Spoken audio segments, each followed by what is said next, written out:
Welcome to the Get Trauma Informed podcast, dedicated to unraveling the complexities of trauma, its pervasive impact, and the journey towards holistic recovery and realignment. If your radiance has ever felt muted, like I and thousands of others, you're in the right place to reignite your inner light. I'm your host, Wellness Coach Liz Blanding, and this is the Get Trauma Informed podcast.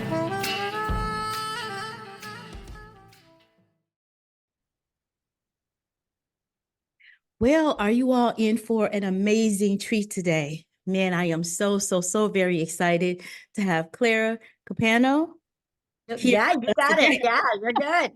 I'm always careful about names because it's just that's our identity. That's important to us. So I do my best to make sure that I address you properly. But I'm excited to have this conversation. Your podcast, Women Winning Their Way, right? Yeah, you Oh my got it. goodness, that's such a powerful title. But before we get started, how are you today? I am doing fantastic, Liz. And thank you so much for having me on your show. I love the messages that you're sharing and just love watching how you're impacting the lives of so many. So it's an honor to be here. Thank you. And it's an honor to have you. We're going to get started and jump right into our conversation. So my first question to you is, what does Get Trauma Informed mean to you? You know, we all face trauma and it can be from varying levels, but the reality is when we have these moments that can be breaking points, if we do not pay attention to them, they do start to form who we are and how we go forward in the world. And there's nothing to be ashamed of. We're all going to face trauma, but the idea is we have to start bringing it in and we have to start understanding it, rather, because if we don't face it, if we don't start to understand it, it's going to, I guess the only word I have for it, sort of haunt us and hold us back from our true greatness. That is so important. And you said a lot of key factors because I think awareness is that's the big piece. And Mhm. also coming out of the shame. So I'm so happy that you brought that up because that is what holds us back. And then we get stuck, right? We get stuck in those spaces and it does not allow us to be our full, amazingly that we were created with this amazement inside of us and this wonder inside of us, but it kind of holds us back from that, right? Yeah, and the thing with trauma is so many times with trauma, we hold on to it. But the reality is it happened to us. For many of us, we didn't do anything to make the trauma. We just were breathing.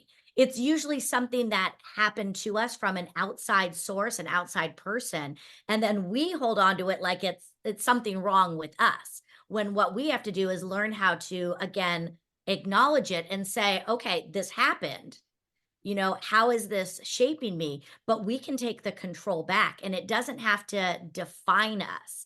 One of my very favorite sayings is all these things that have happened to us, they can be places of reference, but they shouldn't be places of residence.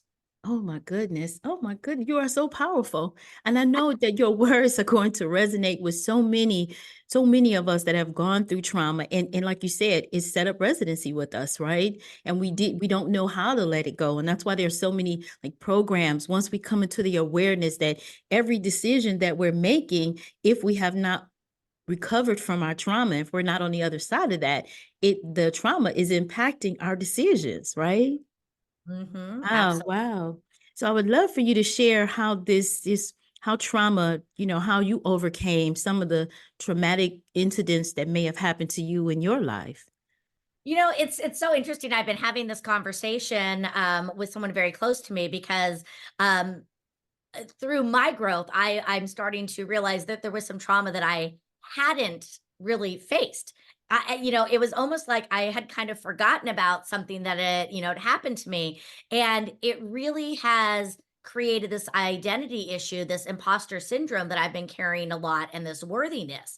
So again, by acknowledging it and being like, oh, now I can see how the building blocks have all been put together. It's helping me again kind of shed that skin and feel more free, and my confidence is coming back in a way that I never had expected before. But before this time, things such as burnout were a really big thing. I had created this tough shell. Some of the things of being the youngest one in the family, of being tiny. I'm a tiny person. I'm only 5 feet tall. Always kind of, feeling hidden. I felt that I had to make myself bigger to get that attention. And part of the way that I made myself be seen was through pushing myself, through having this identity being I was going to be successful, meaning I was going to be an overachiever. So I committed to checking off as many boxes as I could because I was going to be that woman who was going to accomplish it all. I was going to be Wonder Woman out there slaying the day. And as I chased that, because I wasn't fulfilled on the inside, again, I needed these check boxes to give me this identity.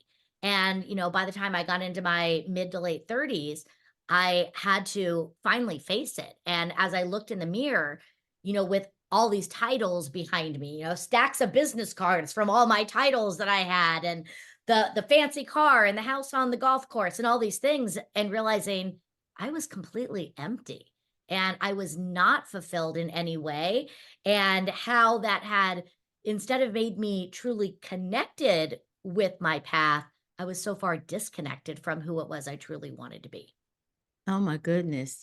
I mean, we could stop the podcast right there. I think you've helped so many people and just that piece right there, because a lot of people do, and I get feedback on how, this imposter syndrome, and we kind of keep it quiet. Like, we don't want anybody to know that. Right. And then you talked about shedding, and I say, the onion, how you're peeling off those layers. And when you get to that person, your person, I say your person finally meets your purpose, and that equals your passion. And it Yeah. is so exciting when you get on the other side of that. So that is wonderful. We talked about how, and you talked about that, the how trauma empowered and inspired you to become this amazing person that you show up in the world as today. And I thank you for taking us through that, what that journey looked like. What was like one of the, when you came into the awareness, and then like what was your next step? I think there were so many. One of the ones that's coming to mind is just taking control back over my life. Realizing that I didn't have to give control over, such as in the area of time. I think so many of us, with this imposter syndrome, and with this, we become people pleasers, meaning that we do everything that is asked of us. But the reality is when we agree to do something for someone else, when you say yes to one thing, you have to say no to another thing. And we generally end up saying no to ourselves and our own dreams. So realizing that I can say yes to myself first, and that doesn't make me a bad person. And, just taking that control back, because realizing that my dreams matter. Yes, I want to support others in their dreams, but the best way that I can do that is by making my dreams happen first. Because when I make my dreams happen, I am the fullest person, version of myself. That's how I'm going to be able to truly impact others. So, speaking my truth, having the confidence to know that I can. It's one of the things that really unlocked me, and you're probably familiar with this, is Marianne Williamson's passage, Our Deepest Fear. And one of the things that she writes in there is that, your playing small doesn't serve the world. And that as we let our own light shine, we unconsciously encourage others and allow others to do the same, realizing that we have a purpose in speaking up. And that purpose is Absolutely. to help unlock others. And so I think it really just brought me into a more grounding area of knowing that I have a reason that I'm here, and that my voice can be the message that somebody needs to hear. I want to be that mentor for those people that I never had a mentor for. Yes. Yes, that is so good. That's so good. And in that, being a people pleaser, we have to be careful with the people that we have around us. We Mhm. talk about in our trauma courses, we talk about how it's important to remove yourself from toxic people, places, and things, because the people that are around you can pour into you or they can drain you. And if you're Mhm. a people pleaser, and there's some narcissistic people in the world, we have to be aware of, because if you're a people pleaser, then you're always giving, giving, giving, and you don't feel, I don't know if it's like a feeling of worthiness, maybe. Yeah. you don't feel that. So that is so, so important. Yeah, I So, think we give because we think it's gonna make us feel important, but it has the reverse effect because, again, we're giving at the compromise of ourselves, and so we're giving thinking we're doing the right things, but we're really feeling empty because we're not fulfilling ourselves, and I love that idea that you have with what you just said, and somebody gave the analogy one time is, "Are you a faucet or a drain?" And it's the same thing, are you feeding and pouring into people, or are you draining that energy from them? oh my goodness, faucet or drain. And we do this analysis about, you do a circle, a wheel, and then you put all your relationships on it, and then you put arrows to see, is everything going out? Is everything going out? And when I started my recovery journey, I looked at that and everything was going out. And it was not too many arrows pointing back in. And when you start doing your self-work and your self-discovery work, because just in your mind, you don't see that. But when you actually put it on paper, and that's why we encourage journaling, right? Journaling the journey. So you can see how you have what things that you have overcome. Because and I ask you those questions because some people, when they get to the awareness point, first you haven't got to the awareness point that you even have an issue there, or that trauma is still holding you back. And then we continue, like we move forward and forward. It's like, what do I do next? What's my next step? Like, so I love it. You've given us some steps, like sort of like holding our hand to help us to get to the next space. So that is so important. Let's talk a little bit about women winning their way. Yeah. What is that all about? Because that's so powerful. I love it. Well, thank you. You know, I just see going into what I was talking about with burnout and being people pleasers, I just see so many, well, all people, but women especially, since, I am a woman. I just feel I can talk a little bit more, face to face with that. I just see so many of us sacrificing ourselves. We live with so much guilt, shame, overwhelm, and we are trying to fit into these standards that society, our families, religion, whatever, has told us what it means to be a woman, to be a successful woman, to run your own business. And so I really wanted to create a dynamic, and I wanted to create this platform where women can share their true voices and share how you don't have to fit into a box. You don't have to do things by others' vision of you, that you can create success and do it all on your terms. So that's what I do is I interview women from all different backgrounds, cultures of how they are kicking down the doors of the past of societal constraints. And again, because I want all women, not just today's women, but the future generation of women to know that no matter what it is that you want to accomplish, you're not alone and that you can do it. So just giving them that sense of messaging, empowerment, and also learning from others' mistakes that, it is going to be challenging to be a trailblazer, but you can do it. And that's a beautiful message. You can do it. You can do it. What would you say to someone that's facing trauma and they're lost? They don't know what to do, or they don't know where to start. Yeah.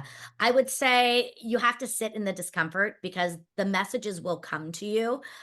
Definitely, I think journaling is a big part of it, but also you need to talk about it because sometimes when you talk about it, it helps you sort of workshop it because you know you're out of alignment. You may not know exactly why yet, but there's something inside of you that is like something's just not right. And when we talk about it, we take it out of the shadows. When we talk about it, we take the power and the control back because that's when we start saying, you know what, enough of this. I'm going to start to face it and I am going to be stronger than this. And we have to let go of that shame. Again, it happened to us, but let's make sure that it also happened for us, that we're going to learn from it. We're going to use this to set us up and make us stronger going forward. Absolutely, absolutely. And one of my favorite ways to, navigate and move forward is to let people know that trauma was not your fault, like what you said a little bit ago. However, recovery is your responsibility. And so when we see that something is off, or sometimes life is just not working out, things are just not working, then there are steps and there are ways, like listening to your podcast, hearing other women's stories, listening to the Get Trauma Informed podcast, just a gentle way to kind of nudge us in the right direction and say, hey, I think the biggest message that we've said here today is that you're not alone. Exactly. And I think that's one of the beautiful thing that, your show is doing, and just so many. I think, there was a time where talking about these things was so taboo. And I think now we are more open and receiving to it, which I think is absolutely beautiful. So again, having these platforms to be able to share and to let others know that they're not alone it's just really unlocking so much greatness and so much beauty. Absolutely, absolutely. And I also think another portion of it is self-care. We touched on it a little bit ago, but in self-care is understanding that it's okay. It's not selfish. It's okay to take care of yourself, because Lisa Nichols talks about giving out of your saucer and not out of your cup. Because think about it, if you keep giving, giving, giving, and I'm a giver, and giving, giving, giving out of that cup, then your cup depletes and you have nothing to give to anyone. And you talked about a little bit about that when you talked about burnout Mhm. and what burnout looks like, and then that's a time where like we hit a wall, and we don't have a choice at that point but to sit down and recover. But there are some steps, to being able to recover before you get to the point of burnout, and realign yourself. I love that word. That's one of my favorite words, is to realign yourself, right? Yeah, by again, not just in the taking time, but also defining, what brings you joy. So I really encourage people to do what I call 15 minutes of joy every day, because self care can be getting your nails done, getting a massage, but it could also be doing something you love, going for a walk, playing with your dog, cooking, putting on just some music and having a good time listening to some of your favorite songs. We don't have to make it more complex than it needs to be. And again, yes, it feels good to give, and kindness does matter. But like you said, we can't do it at the cost of our own well being. Absolutely. I love that what you just said about joy. It took me back to this morning. Every morning I get up and I put on my favorite music. I'm a music buff and a movie buff. So I'll put on my Yeah, favorite music and I'll just dance around while I'm getting ready. And those are some of like the little tips that we don't even think about. But it's like, I don't exactly. have time. Yes, you do. While you're getting ready in the morning and you have your music going and you're dancing around, I think if somebody had a camera on me in the morning, they think, what is wrong with her? But I'm just getting that day started, because it's the same if you stump your toe and you let that take your day down, or if you put on some music that you love and it's feeding your soul and you're just having a great time, even by yourself. So, I just think those are some wonderful tips to help people just to get started. Because sometimes we're not even sure. It's like just enough light for the step you're on. I think that was a book by Stormy. I can't think of her last name right now, but it was just enough light for the step that you're on. And sometimes we Yeah. try to take these big leaps, but it's like, no, just baby steps. And you look Exactly, up. simplify it. And that's where, again, Yes. you have to redefine. I think that's another area we feel we're failing. Oh, I don't have time to go for a massage. I don't have time for a 2-week vacation. And then we already feel, just what can you do today for 15 minutes, 10 minutes? Just, yeah. I love it. I love it. What would you what would you want to leave our audience with if you were just talking directly to them, and somebody that's, like we said, that is facing trauma or just don't know, how do I do this? What would you say to them? That you are enough, that there is nothing wrong with you, and that you are beautiful as you are. And I would encourage them to share, to open up, and to invite love to come into them. Oh, invite love in. I don't think we have to say anything else. We're going to leave you with that for today. And we just look forward to, well, thank you so much, first of all, for coming on the show. And, you gave so much power in just, in your words. So I appreciate you and thank you so much. Thank you.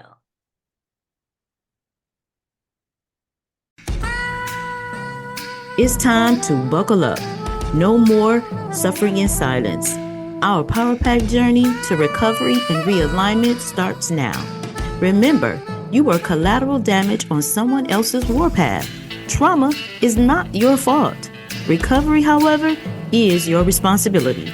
I'm your host, Wellness Coach Liz Blanding, and this is the Get Trauma Informed podcast.